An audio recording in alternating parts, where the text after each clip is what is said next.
Yes, ikiwa imepita kama dakika kadhaa tu baada ya Zuchu tu kuweza kuposti picha ambazo of course inaonyesha kwamba ni mjamzito, photoshoot yake na vitu kama hivi hapo. So mambo yanazidi kutaladadi huko kwenye mitandao ya kijamii.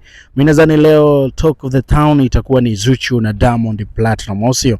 Na hii ni baada tu ya kuthibitisha yale ambao wameweza kuyafanya, au sio?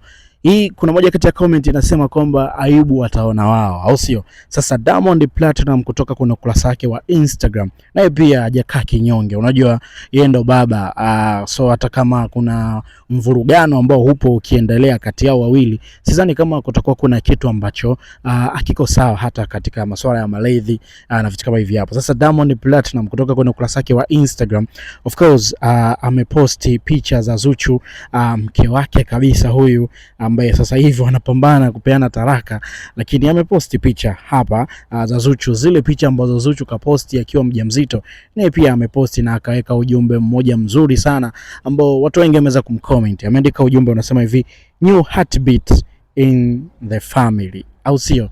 New heartbeat in the family. So ni moja kati ya ujumbe mzuri sana ambao Diamond Platinum ameweza kumwandikia Zuchu na watu wengi wamependa. Comment zimekuwa nyingi, watu wanasema kwamba nilishangaa ingekuwaje tena mnaachana, mbona kama haraka sana hivi na vitu kama hivi hapo. So hivi vitu vipo, so nadhani tunarudi pale kwa Mwijaku kwamba alisha kusema pia hata Baba Levo kwamba Diamond ameachana na Zuchu au kuna mgogoro fulani umekuwa ukiendelea, lakini Zuchu ni mjamzito. So bado maelezo yanakuwa ni mazuri, lakini hizi picha ni kama vile tumepewa kwanza, lakini kinasemekana kwamba Zuchu tayari ameshajifungua, na kwa mujibu wa Mwijaku anasema kwamba ni mtoto wa kiume ambaye anaitwa Edmond. So sijui ni kweli au ni aje, bado tunaendelea kupata hizi update, lakini pia endelea kuwa hapa Drama Media, nitakusogezea vingi ambavyo hujawahi kuvisikia. Kwa upande wa comment, dondosha comment hapo tukae sawa.